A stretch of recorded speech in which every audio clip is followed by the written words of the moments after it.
Okay, so as I mentioned in the previous part, let's classify the type of motions you may have in the what we call an unforced mass spring system. So again, that means there is no external force, because we may change that later. So there's nothing acting on the object besides damping and the spring force. So there is the classification basically follows the type of damping or the level of damping you may have, and pay attention to the type of the to the terminology, because it's very suggestive. The clue is in the title, so to speak. So the distinct real case, when you solve for R, that's the so-called overdamped system.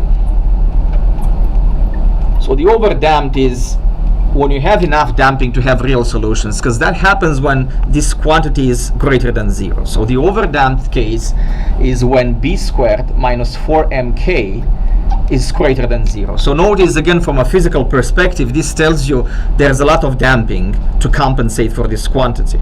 So if this quantity is positive, mathematically you have real roots, distinct real roots. So that means the solution would be c1 e to the r1t plus c2 e to the r2t. And remember, the roots are negative, as we established before, and consequently what happens here is that y goes to 0 without oscillations. So there is no bouncing back and forth before it comes to a rest. So as I mentioned before, the behavior is that the solution goes to 0. Doesn't matter where it started from. Maybe it goes past the equilibrium position once, but not more than once. So these type of situations is what happens here. An important case, which is actually, you'll see a borderline case, is the so-called critical damping, when you have a double real root. So the system is called to be critically damped, and that happens when you have a double real root, which happens when the quantity under the radical is exactly 0. Right? So if this is exactly 0, you have a single root, and actually you know what it is minus b over 2m. That's the double real root. Again, negative, right? R is always negative. And the solution would be c1 e to the rt plus c2 t to the rt. If you actually look at just at the graph, you won't see much difference, because the behavior is, again, just like in the previous case, y goes to 0 without oscillations. So I'm not going to write the graphs again, because the behavior is really the same. If I show you just the graph, you won't be able to tell, not easily at least, whether it's overdamped or critically damped. So you may wonder why this is a separate case. Well, it is very important in practice, because it's what separates oscillatory behavior from oscillations. So you may want to, for example, prevent oscillations, but you don't want too much damping in the system. So that means you want to be as close as possible to a critical damping level, right? So that number that makes this quantity exactly equal to 0, because that again gives you no oscillations in the system. And the third case will be underdamped. That's when you have oscillations. So that basically corresponds to complex roots. And that happens, of course, when b squared minus 4mk is less than 0, and your r will be in the form of a complex root with negative real part, with alpha less than 0. So in that case, of course, your solution would be e to the alpha t, c1 cosine of beta t, plus c2 sine of beta t, and this one goes to 0 with oscillations.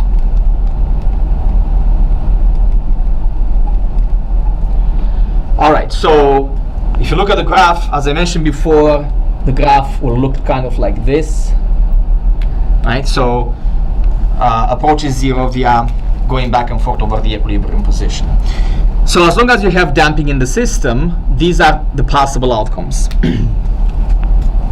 Critically overdamped, critically damped, underdamped. This is the borderline between the two, right? Enough damping to prevent oscillations. So the behavior between these three is very similar. And there's a fourth case. It's an idealized case because, of course, it doesn't happen in reality, but there are situations when you're very close to that configuration, namely the undamped.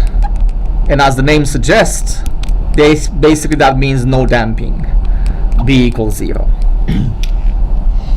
So in other words, whether this is the case when the damping is negligible, right? So I mean, and in this case, as you may suspect, y doesn't go to 0. So I mean, if you have a displacement in the spring, and let's say you have no damping, theoretically the motion continues forever.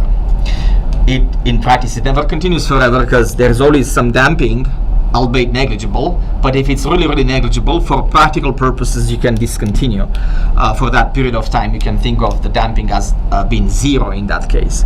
So from a math point of view, the equation now has a very specific form because b is 0. So there's no by prime. And then in this case, if you look at the characteristic equation, r squared is minus k over m.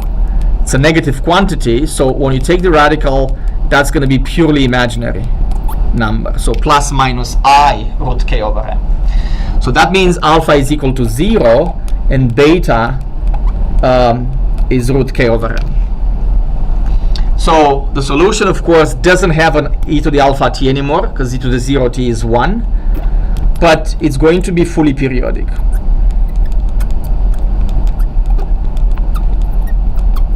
Right, so fully periodic, no surprise here, the object doesn't come to a rest because there's no damping, and you'll see the graph kind of like this, right? So a periodic motion.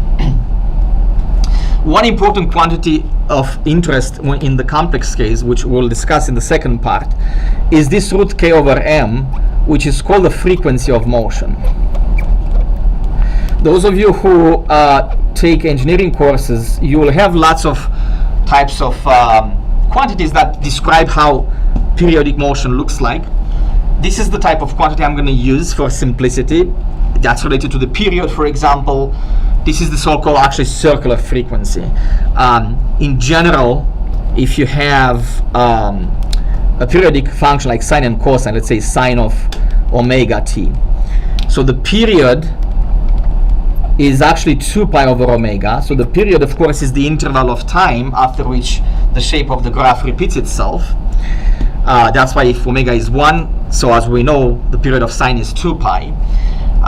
The frequency, or the so-called circular frequency, actually is defined as the number of periods that, are in a full circle. So basically you divide the full circle 2 pi over the period, and that gives you omega. So there are many related quantities that describe how fast the object, how fast this periodic motion looks like.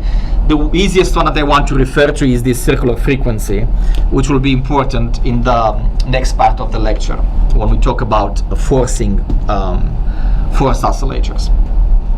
So the coefficient of t inside cosine and sine has a specific meaning, is the frequency of motion in the periodic case. So in the last part, in the remaining part of this second part, I guess, because we're going to have another follow-up of this. It's not over yet.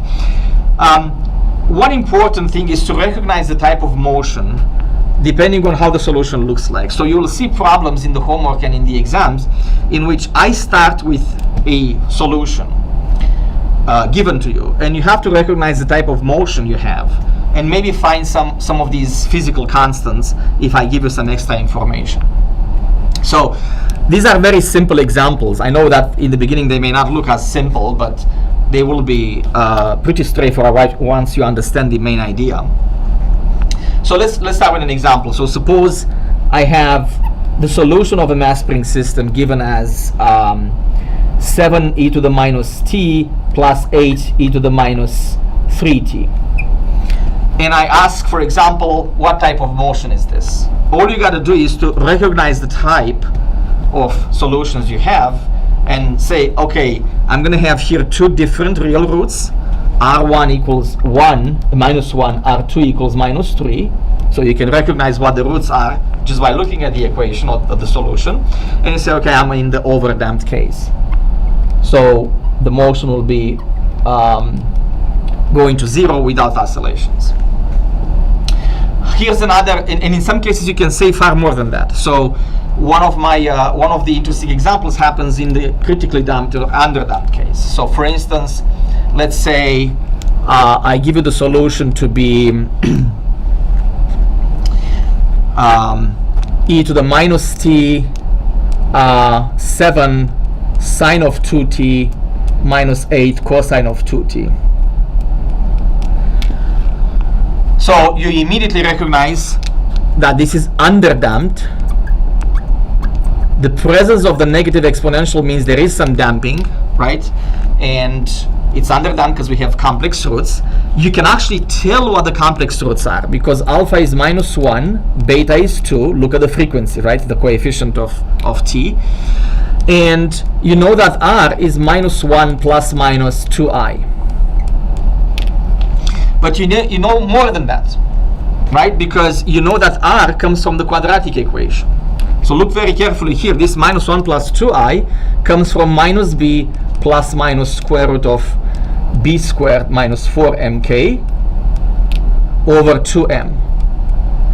And you know that in the complex roots, again, pause for a moment if it's not clear, you know that in the complex roots, actually minus b over 2m will be your alpha, your real part. So you know that minus 1 is actually minus b over 2m. So in the complex case, if you recognize the system is underdamped, I can give you, for example, the damping and you can find the mass, or vice versa. So for example, let's say I can tell you that m is equal to 1 and I ask you to find b. All I gotta do is to plug in 1 for m, and so that means minus 1 equals minus b over 2, and that gives me b equals 2.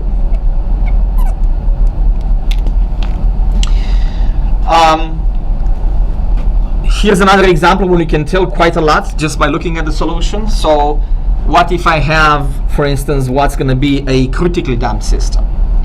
So it's going to look like this, right? So that means y equals, let's say, 7 e to the minus 3t minus 5 t to the minus 3t. So these C1 and C2 will depend on the initial conditions. I just put random constants here, but they can have any constant, any value, depending on the initial conditions. So because of this extra t, a single r, I can recognize it's critically damped. And I know that r is equal to minus 3. But again, we know far more than that.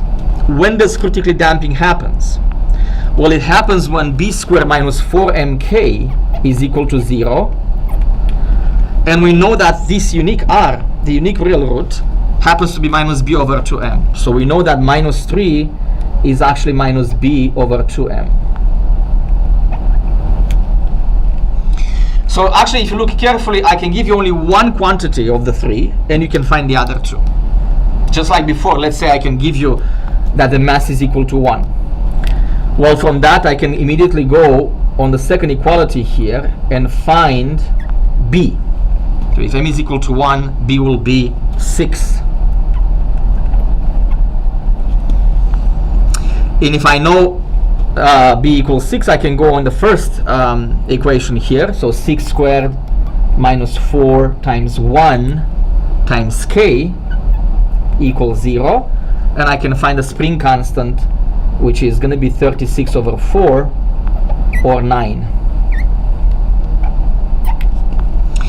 So in the critically damped case, you can actually find 2 constants if I give you 1. In the other 2 cases, I need to give you 2 values to find the third one, depending on the case you are in here. So before we move on to the next part will be the forced mass spring system, in which we're going to add an external force, a periodic force in particular, and have another classification on how the solution looks like. So before we do that, again, try to revise what we just went over now. Maybe run some examples with Maple already. And again, especially here in particular, make sure you understand how you recognize the type of damping just by looking at the solution. So stay tuned for the third part of the lecture.